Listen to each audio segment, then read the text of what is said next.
सविस्तरपणे बातम्या बघूयात। मुख्यमंत्री एकनाथ शिंदे उद्यापासून 2 दिवसांच्या अयोध्या दौऱ्यावर जात आहेत आणि त्याची चर्चा राज्यभर सुरू आहे। एकनाथ शिंदेंच्या अयोध्या दौऱ्याची तयारी सुरू झालेली आहे। अयोध्या दौऱ्याकरता ठाणे आणि नाशिकमधून शिवसैनिकांच्या ट्रेन्स अयोध्येला रवाना झालेल्या आहेत। ठाण्यातून एकनाथ शिंदेंनी ट्रेनला हिरवा झेंडा दाखवला। शिवसैनिक ढोल ताशांच्या गजरात नाचत गात आनंदोत्सव साजरा करत अयोध्येला निघाले। अयोध्येत शिवसैनिकांकरता अयोध्येतील सगळी हॉटेल्स धर्मशाळा बुक करण्यात आलेल्या आहेत।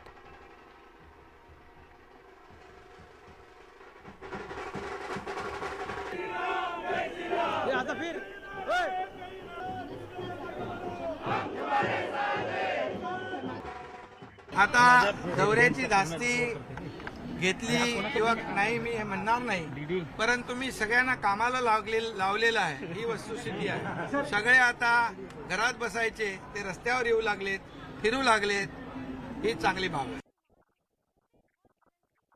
चांगलं आहे म्हणजे आमच्यामुळे का होईना अनेक लोक रामलल्लांचं दर्शन घ्यायला ललायित झालेले आहेत। चांगलं आहे आणि अयोध्या हा प्रभू रामचंद्रांची जी पावनभूमी आहे ती आमच्यासाठी फारच श्रद्धेचा विषय आहे।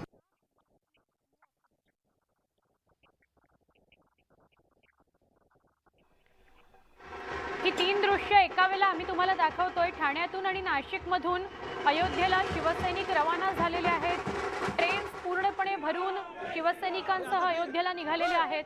ठाण्यामध्ये तर मुख्यमंत्री एकनाथ शिंदे यांनी ट्रेनला हिरवा झेंडा दाखवला। शिवसैनिकांचा स्टेशनवरच उत्साह अक्षरशः लाजवणारा होता। मुख्यमंत्र्यांच्या या अयोध्या दौऱ्याचा एक टीझर शिवसेनेने जारी केलाय। आपण या टीझरवर नजर टाकणार आहोत।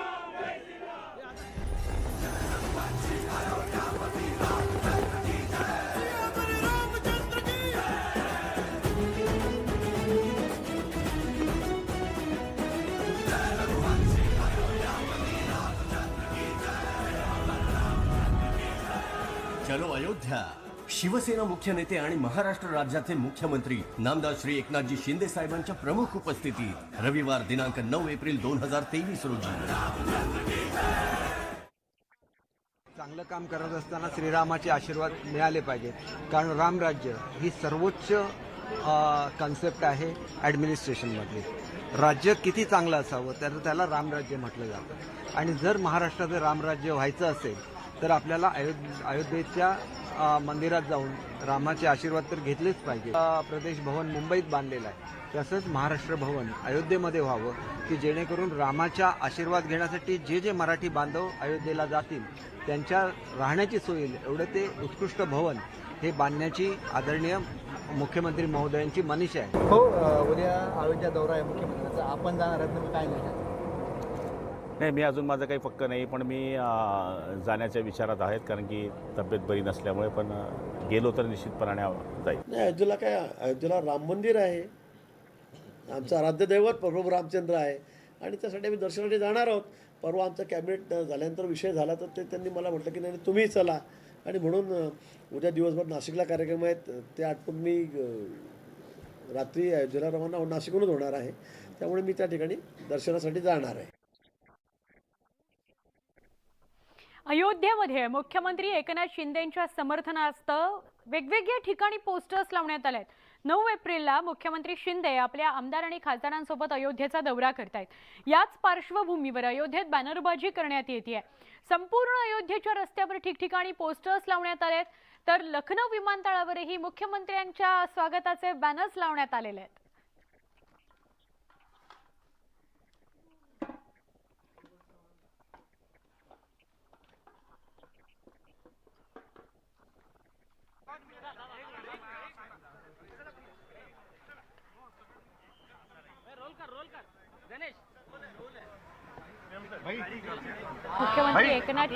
मुख्यमंत्री एकनाथ शिंदे सर आहेत, आपण त्यांच्याशी बोलण्याचा प्रयत्न करूया। आपल्यासोबत मुख्यमंत्री एकनाथ शिंदे साहेब आहेत, आपण त्यांच्याशी बोलण्याचा प्रयत्न करूया। सर, किती मोठा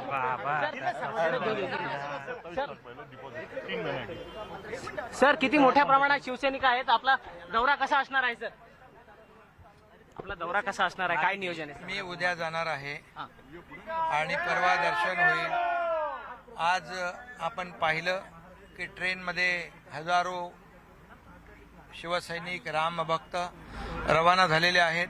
त्यांच्यातला उत्साह पण पाहिला, जोश पाहिला आणि राम लल्लाचं दर्शन घेण्यासाठी किती आतुर आहेत हे आपण पाहिलेलं आहे. त्यामुळे दर्शन होईल, राम मंदिर जे निर्माण होतंय त्या ठिकाणी देखील आम्ही जाऊ, शरयूची आरती करू आणि मग ही यात्रा आमची पूर्ण होईल. तर अयोध्येला देखील खूप जय्यत अशी तयारी आहेत, खूप मोठे मोठे होर्डिंग्स पोस्टर लागलेले आहेत, काय सांगाल? हे कार्यकर्त्यांचा उत्साह आहे, ते माझ्या स्वागतासाठी लावले असतील त्यांनी, त्यांचा मी आभारी आहे. खरं म्हणजे सगळ्यात महत्त्वाचं म्हणजे मी या देशाचे प्रधानमंत्री नरेंद्र मोदी साहेबांना धन्यवाद देतो, त्यांचे आभार मानतो. याचं कारण हिंदू हृदय सम्राट बाळासाहेब ठाकरे यांचं स्वप्न, तमाम हजारो लाखो करोडो रामभक्तांचं स्वप्न होतं की अयोध्येमध्ये आंतरराष्ट्रीय दर्जाचं भव्य दिव्य असं राम मंदिर व्हावं आणि त्याचं काम जोरात सुरू आहे. मला वाटतं जानेवारीपर्यंत हे काम पूर्ण होईल आणि याचं लोकार्पण होईल आणि रामभक्तांच्या मनातल्या इच्छा स्वप्न पूर्ण होईल. सर, शिवसैनिकांचं असंही म्हणणं आहे की पहिले मुख्यमंत्री आहेत ज्यांच्या नेतृत्वाखाली पहिल्यांदा शिवसैनिक जो आहे तो अयोध्येला जातोय. हा मुख्यमंत्री कार्यकर्त्यांमधला मुख्यमंत्री आहे. फक्त आदेश देऊन घरी बसणारा मुख्यमंत्री नाही. हा रस्त्यावर कार्यकर्त्यांमध्ये जनतेमध्ये फिरून त्यांची सुखदुःख त्यांची विचारपूस करणारा मुख्यमंत्री. आणि हे कार्यकर्ते जे आहेत एक त्यांच्या मनामध्ये उत्साह होता. हे कार्यकर्ते आज अयोध्येला जात आहेत, त्यांना मी शुभेच्छा द्यायला आलो. शेवटी मला देखील एक कार्यकर्ता म्हणून माझ्याही भावना जागृत झाल्या आणि मी त्यांना शुभेच्छा द्यायला आलो. अगदी आनंदी वातावरण आहे. मुख्यमंत्री एकनाथ शिंदे आपल्याला एक एक्सक्लुझिव्ह अशी प्रतिक्रिया दिली आहे की या ठिकाणी पंतप्रधान नरेंद्र मोदी यांचे मी आभार मानतो की या ठिकाणी मला अयोध्येला येण्याची त्यांनी संधी दिली आणि रामलल्लाचं दर्शन मी या ठिकाणी 9 एप्रिलला घेणार आहे. व्हिडिओ जर्नलिस्ट गणेश घनदातसह गणेश गायकवाड, न्यूज 18 लोकमत, ठाणे. खालापूरमध्ये एका कंपनीत भीषण आग लागलेली आहे. 2 ऑइल स्टोरेज टँक्सना आग लागलेली आहे. आगीवर नियंत्रण मिळवण्याचे प्रयत्न सुरू आहेत. खालापूरमध्ये ही कंपनी आहे. ऑइल टँक्सला आग लागलेली आहे. मोठी आग आहे. खालापूर तालुक्यातील कुंभवली बस स्टँड जवळच्या एका कंपनी लगत 2 ऑइल स्टोरेज टाक्या होत्या आणि रबरी टायरला मोठी आग लागली असून परिसरात धुराचे लोट पसरलेले आहेत. या आगीवर नियंत्रण आणण्याकरता फोमचा वापर केला जात असून आगीचे नेमके कारण समजू शकलेलं नाही. ऑइलला आग लागल्यानं आगीनं आणखी भडका घेतलाय. टाक्यांमध्ये ऑइल असल्यानं आगीवर नियंत्रण मिळवण्याचे प्रयत्न सुरू आहेत. पाण्याने नियंत्रण मिळवणं शक्य नाही, त्यामुळे फोमनं नियंत्रण मिळवणं आगीवर प्रयत्न त्याचे सुरू आहेत. घटनास्थळी तहसीलदार, पोलीस आणि इतर अधिकारी हजर झालेले आहेत. आग विझवण्याचा प्रयत्न सुरू आहे. अग्निशमन दलाचे जवान तिथं शर्थीचे प्रयत्न करतायत आग विझवण्यासाठी.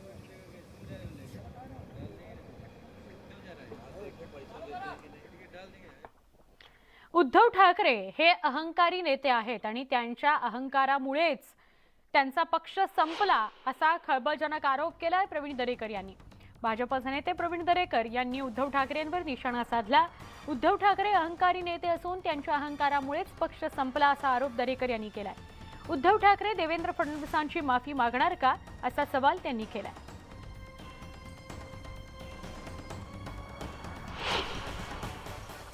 टाकतील तर ते उद्धव ठाकरे फसले.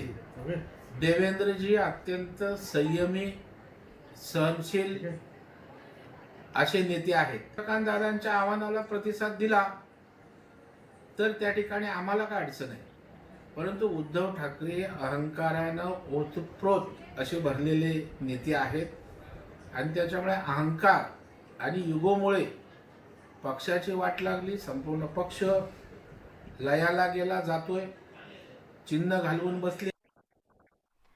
लोकसभा निवडणुकीला अजून अवकाश असला तरी ठाकरे गटानं लोकसभेकरता मोर्चे बांधणी सुरू केल्याचं दिसतंय. पालघर लोकसभा मतदारसंघाचे माजी खासदार दामू शिंगडा यांचे पुत्र सचिन शिंगडा यांनी उद्धव ठाकरेंची भेट घेतली. सचिन शिंगडा पालघर लोकसभा मतदारसंघातून इच्छुक आहेत. ही भेट झाली असल्यामुळे त्याकरताच अनेकांच्या भुवया उंचावल्यात. पालघरचे खासदार राजेंद्र गावित मुख्यमंत्री एकनाथ शिंदेंच्या शिवसेना पक्षात सहभागी झालेत. त्यामुळे ठाकरे गटाने आतापासूनच मोर्चे बांधणी सुरू केली आहे.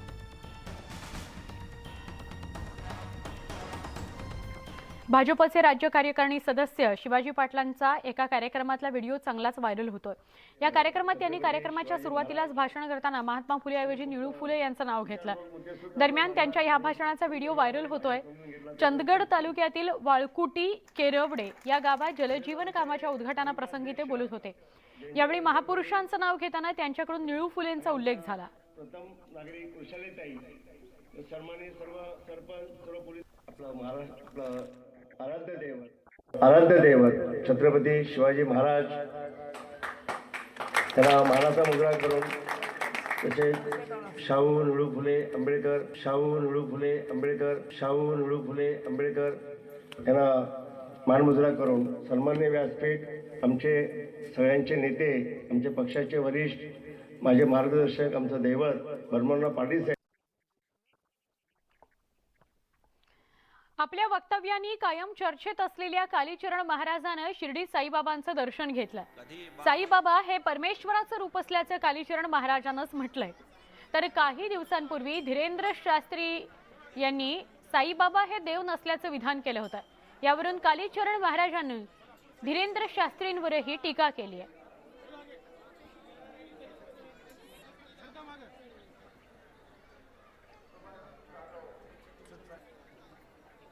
बुलेटिनमध्ये स्वागत। राजकारणी म्हटलंय की आपण त्यांच्याकडे वेगळ्या नजरेने पाहतो, पण राजकारणीयांमध्ये सुद्धा काही कलागुण दडलेले असतात। असाच अनुभव लांजा तालुक्यातील कोट गावातल्या नागरिकांना आला। या भागात दौऱ्यावर असलेल्या उद्धव ठाकरे गटाचे खासदार विनायक राऊत यांनी चक्क भजन म्हणत आपल्या मधील भजनी बुवाचा आनंद लुटला। लांजा कोट सुतारवाडी इथं खासदार विनायक राऊत यांनी भेट दिली। यावेळी त्यांनी भजन गायलं। सातत्यानं लोकांच्या संपर्कात असल्यामुळे अनेकदा आपल्या छंदांना मुरड घालावी लागते, मात्र जिथे संधी मिळते तिथे आपला छंद आपली आवड आपण जोपासतो। असंच काही दिसलं ते विनायक राऊतांबाबत, तेही चक्क भजनी बुवाच्या भूमिकेत दिसले।